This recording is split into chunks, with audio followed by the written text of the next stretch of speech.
Well, hi guys, welcome back to another video about vintage watches. Now, as you probably know if you've been following my videos, that I collect vintage watches as well as a few kind of modern watches, but mainly I find interesting, usually bargain vintage watches on eBay. But this is one I didn't get on eBay. This is one I inherited recently. It's an Omega DeVille. So all these are Omegas in the background here. Two I inherited, this Constellation, and the other two I purchased from eBay. I'll talk about those in a little bit of time, but this video is mainly about this Omega DeVille, which when it came to me, you know, it's in pretty grotty state. I've given it a good clean up, but the main thing was it wasn't actually working. Now, they're a very slim watch. So the Omega DeVille, if you have a look at the back, you can see it says DeVille, which is French for of the town or of the city. So when you look at the back plate there, you can see that there's an engraving of kind of skyscrapers. I think that's New York. I'm not 100% sure, but that looks like the Empire State Building, which I've been lucky enough to go up in 2019. So I kind of recognize it. I think that's what that is, although I haven't researched that totally. So the DeVille used to be part of the Speedmaster, Omega Speedmaster models. And then so it's kind of from the 1960s. So you had the Omega Speedmaster models, which were a very water resistant, kind of sporty type watch. And then they brought out the Speedmaster DeVille, which was meant to be a little bit more stylish, probably a little bit more dress-like watch. And then eventually they separated the DeVille from the Speedmaster, and the DeVille became a standalone kind of, not brand, but obviously a watch in itself, catering more for the kind of style over sportiness. So they're a little bit more dressy looking. So the back plate on this is pressed on there pretty well. So I had a bit of an issue with this. I got the back plate off. That was quite easy. There's a little point where you can get a small blade under and flick the plate off. That came off quite easily. I got the battery out and I ordered a battery, a Renata battery. Can't remember the number offhand, from eBay. That came in a couple of days. Popped the battery in and the watch is working. So that is great news. But unfortunately, I couldn't get this backplate back on. I tried everything. I tried for a couple of hours, pressing it down, all different manner of ways, without damaging the watch, and it just would not. It would kind of go one side, then the other. I took the gasket off, put the gasket back again. I just couldn't work it out. And I had a little Google of it, and basically on some of these, especially higher end watches where they have the press backs, you really need a special machine that presses the back on. It's like you kind of wind it down, and you take the strap off, put the watch in, and it supports the case, and then it pushes like around with pressure. As you screw it down, it clicks the backplate back on. So I went down to my local jewellers down here in the town, and they only charged £3 for that service. And actually, I gave them a £5 because I was so glad to get it back on. I still feel like I've got bruised thumbs from pushing and pushing and pushing, trying to get this backplate on. But it wasn't having any of it. So yeah, if you ever get one of these and you do change the battery yourself and you have an issue putting the backplate on, don't struggle. Just take it to your local jewellers, who's probably going to have one of these kind of Caseback press things to hand. Not worth buying one, is it? It's worth paying a couple of quid, get them to do it. Unless you're going to be doing a ton of these, I wouldn't bother actually buying the tool yourself. So you've got this nice DeVille Caseback on there. The watch, from what I understand, is from around 1992. It's a quartz 1430 caliber movement in there. And you can see you have Roman numerals. And it's a gold plated bracelet and case. Now there is a little bit, this watch has been worn quite a bit, so there is a little bit of wear here and there.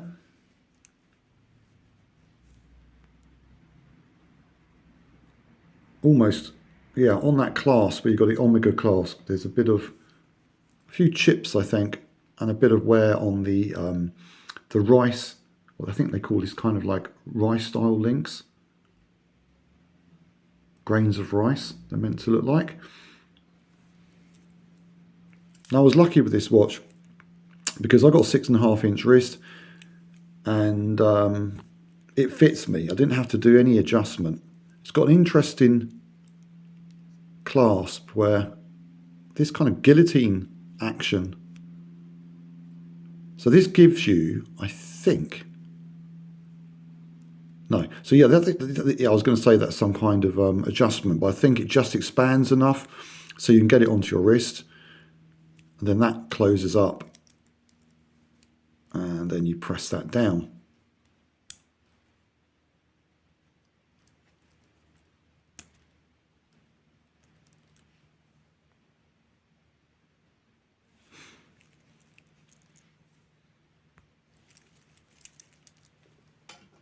So I'll show you what this looks like on my wrist. You've got a date window there as well. I mean, it's quite a simple, elegant watch. It is very of the early 1990s style, which is coming out of the kind of yuppie area. And a lot of these watches were kind of executive, stylish looking dress type watches were very popular back then. People were heavily into wearing suits and stuff like that. It was just that type of era. I'll show you this on my wrist and then I'll talk a little bit about the other Omegas that I've got.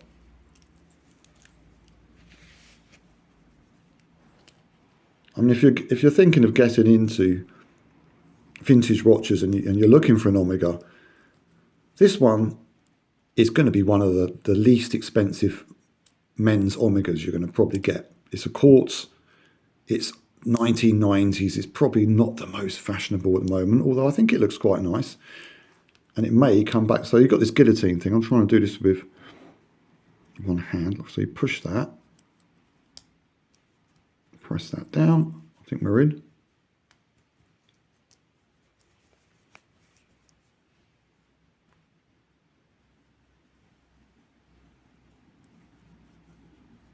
And there you go. Yes, definitely. I mean, to me, it's not bad. You've got the Roman numerals. They were obviously kind of copying older watch designs here with this one. There's nothing groundbreaking about this design, I don't think. They played it safe. They've gone for a very, very classic looking round face, Roman numerals. Got beautiful little gold hands. It's a very simple watch. And a nice gold plated, which would have been obviously when it was brand new, wouldn't have had any wear, so it would have looked even kind of nicer. Very slim, as you can see. Yeah, so as I was saying, the value on this one, I mean, you could probably pick one of those up from eBay for what, 150, 200 pounds, depending on its condition. So it's not ridiculous money to get yourself into an Omega that's working and wearable. So the first Omega I got, as I said, I was looking to buy an Omega for a long time. They always were a little bit more money than I wanted to spend. And I bidded on quite a few, always lost out. But eventually this one came up. And this is another Omega DeVille. But this one's earlier. So this one is from the 1970s. And I bought this one from eBay. And it was in a really grotty state. I've really polished this one up. It's another gold-plated one. And it's not a bad size. You can see it's quite a good size dial. But it wasn't working. I bought it not working. And I paid £80 for this one.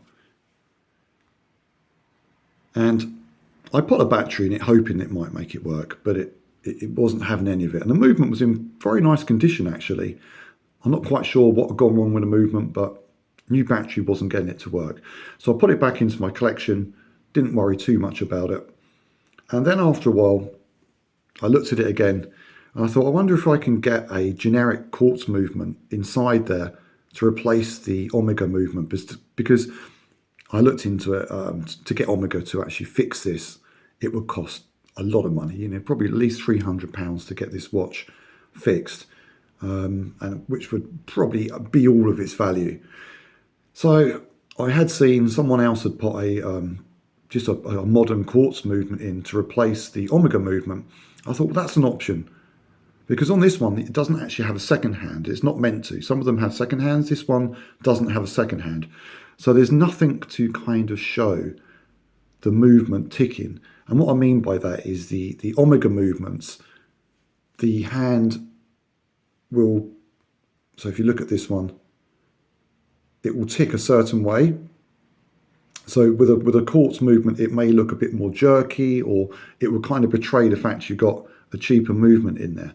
But without having a second hand, I'm thinking if I could put like a cheaper movement in there, you're not going to know. So again, took it down to my wonderful jewellers down the road, and they've got an in-house guy who does watch servicing and stuff like that. He's not there all the time. You leave the watch there, they give you a receipt, and when he comes round, he'll pick up the watches, probably from there and a few other jewellers. And he gave me a price, and it was £75 to put a new movement in there. So I said, yep, go ahead. So he did that. So the only way you can really tell is if you look closely at the date window. The 24 you can see is a little bit far on the right. That's because it's not quite matching up with the date window. So the movement obviously has its own date wheel, and it's just slightly to the right, but honestly, you'd have to point that out to someone for them to see that.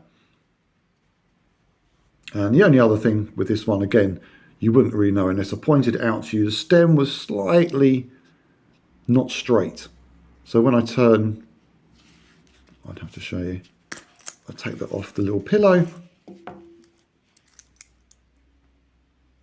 When it's pushed in, you can't really tell.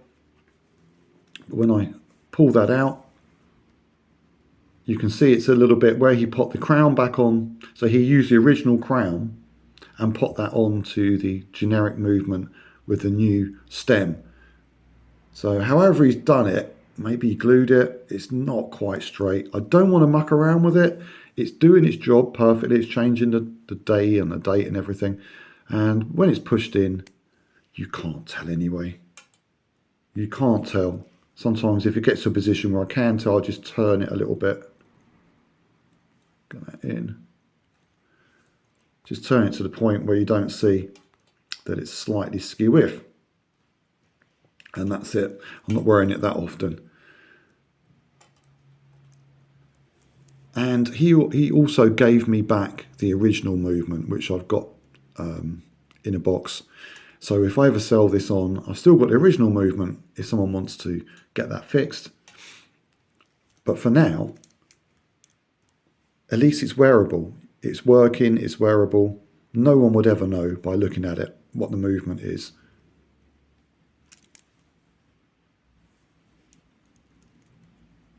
And that's a beautiful watch. I really like that. Really different. Don't see many of that style nowadays. So for what, £150 really with the new movement, I think that's a nice looking Omega DeVille dress watch. It's a good size.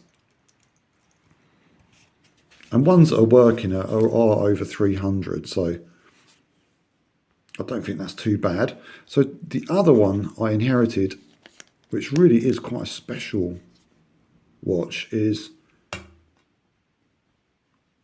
this 1960s Omega Constellation, which I've done a little video about as well. Again, this came to me, and it was pretty grotty, to be honest. It'd obviously been sat in a drawer for many years.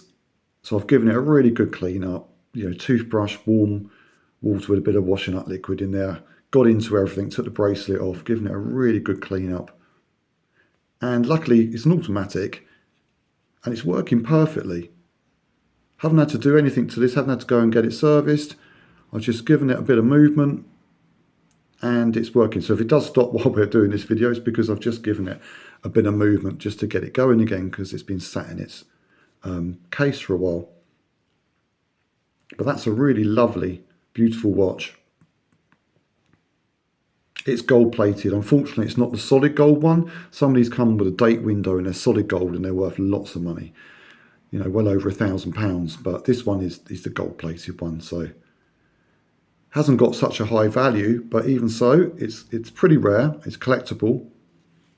Again, it's got this kind of like rice style links, and the bracelet on this one was apart, unfortunately, when I got it, and it's actually missing one of the little, if you see it between that one and that one, it's missing one of the little links. Took me a while to work out how to fix this, because it hasn't got push pins or screw-in pins. It's got spring bars. So in between these links are like a spring bar. Took me a while to work that out. Once I worked that out, I've got some spare spring bars in a box. They weren't exactly the right size, but I managed to fix the bracelet. But to fix this, I would have to really probably remove one row, because I haven't got a spare one of those little links. I'm sure a jeweler could probably fix that. For now, I've just left it as it is with the missing one, because I'm not actually wearing this. I've just got it on here, but when I get a bit more time, I might actually just take a row out to make that more solid. But very handsome watch. Don't see many of those around.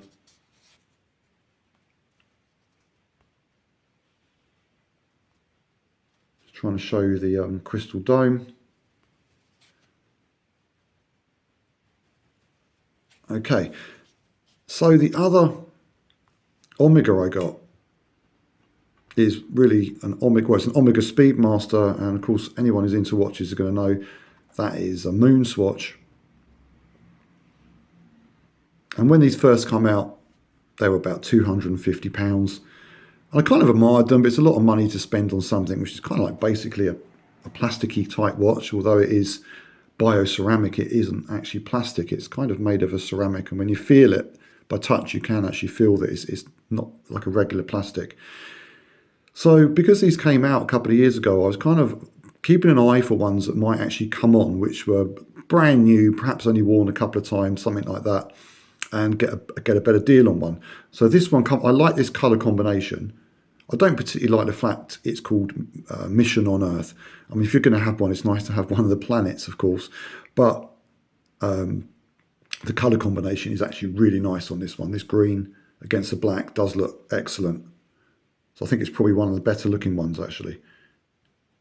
So this one came up basically 6 months old, worn once, full box papers, receipt from Carnaby Street. I think it's Carnaby Street in London, the swatch shop. So, and it's been checked out. You can tell whether they're fakes or not. The originals have a tiny little S that's etched in the middle of the glass. If you look at my videos, you'll see I've done a video showing that. And there's a few other ways you can tell to make sure it's a genuine swatch, because there's lots of fakes out there. But this one is genuine. It's 100% genuine. And I paid, what did I pay for this? I think it's like £150 for this one. So quite a saving on the £250 you'd have to pay to walk into a dealership and buy one now. And it is literally, it's still under warranty. I really like it. I've worn it a couple of times. I've got so many watches now. I'm kind of waiting for the summer to wear this one. It's not one so much to wear for the winter in my mind. This is to wear with a t-shirt in the summer. That's when I'll probably wear this a bit more. So it also came with a rubber strap as well, which was quite handy. So it's got like a 20-odd pound nice green and black rubber strap, which I haven't put on it at the moment because I prefer this Velcro one, but that's handy to have as well. So that was quite a good deal in my eyes. So if you're after one of these, just be ever so careful. Look at the seller. What other watches is he selling? This guy, he was into classic cars. He wasn't selling any other watches. I messaged him. I talked back and forth a little bit with him and established, this is just something he wants to sell and buy another watch. So I was very confident this was a good, genuine MoonSwatch. But some of them on there, you'll see they're selling multiple watches, and they can be fake. You've got to be ever so careful because they can even come with a box and papers and look like a real watch. But even when you look at the box and papers, the little booklet that comes with them, there's subtle differences. They look cheaply printed. They're not got the glossiness. They've not got on the box on these. You'll see in the other video, if you actually look at the box itself, the original boxes have got like a kind of orange peel texture to them. They've got like a little texture to them, which the fakes don't. They don't go that far in replicating the boxes correctly. So there are ways to tell. So educate yourself. But if you do all that, yes, there's going to be some bargains out there. There's going to be the guy who bought one a year or so ago, wore it a couple of times, wants to flog it, wants to put the money into something else. Perhaps it's not his cup of tea, whatever. And all of a sudden you're getting something that's maybe still under warranty, full box, papers, absolutely mint, and you're saving a lot of money.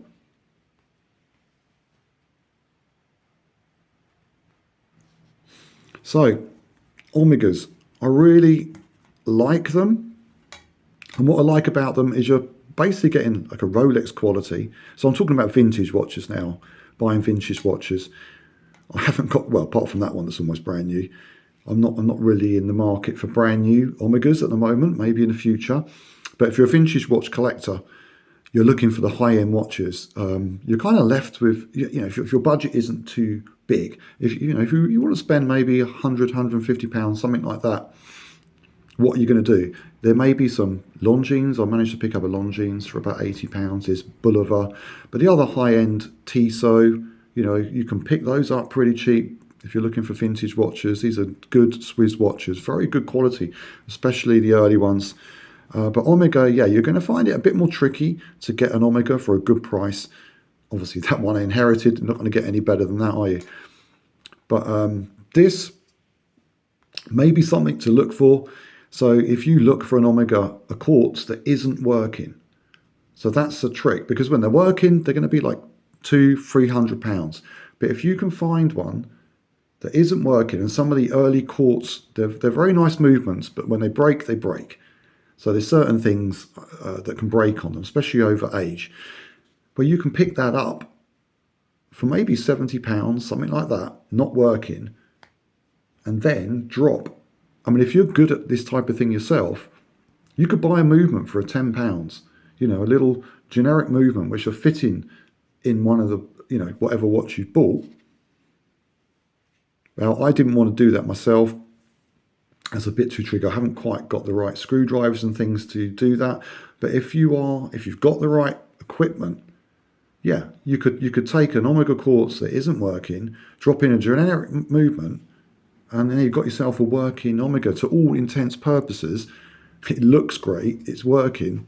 Nobody's going to know. You could keep the old movement to one side, so it's still part of the package if you sell it.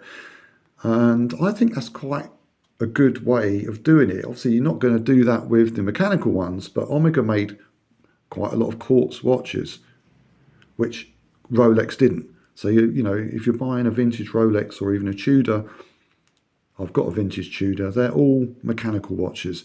They're all more expensive. The vintage Tudor I've got is a 1947 Tudor Oyster.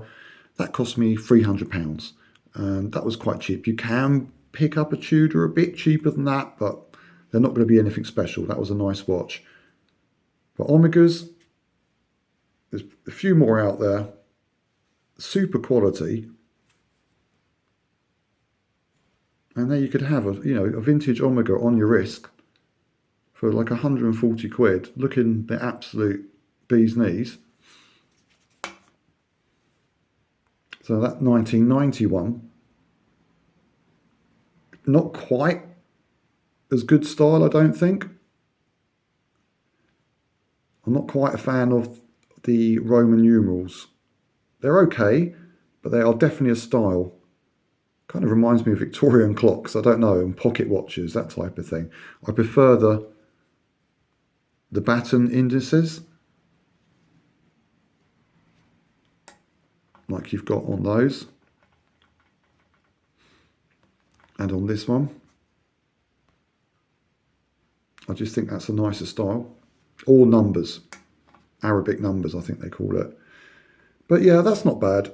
It really does remind me of this, the 90s Filofaxes and Porsche 911s and stuff like that. It's got that kind of 80s, 90s look to it. So this one I'm actually going to give to a family member. I'm not going to keep this one.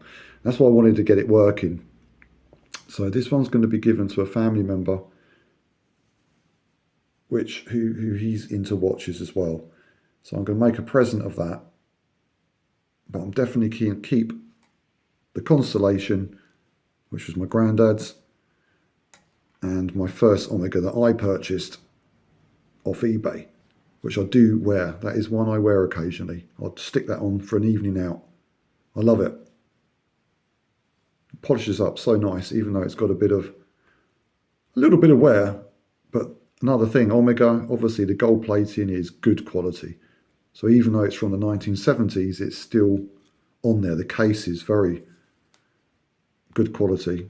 It's hardly or anywhere actually on the case, just a bit on the bracelet, which gives it a little bit of patina, I guess.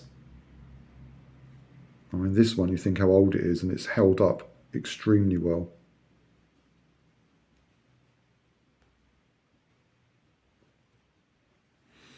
Anyway, guys, I hope you enjoyed this video. Please check out all my other videos. I've been doing them for a year or so. I've got plenty of videos on vintage watches, and not all expensive stuff. These are some of them quite cheap, inexpensive vintage watches, which you can buy off eBay for a few pounds, and you can sometimes clean them up, keep them, sell them back on, just enjoy them.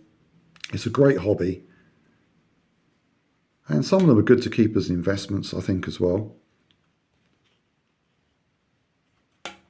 Please like and subscribe, and take care.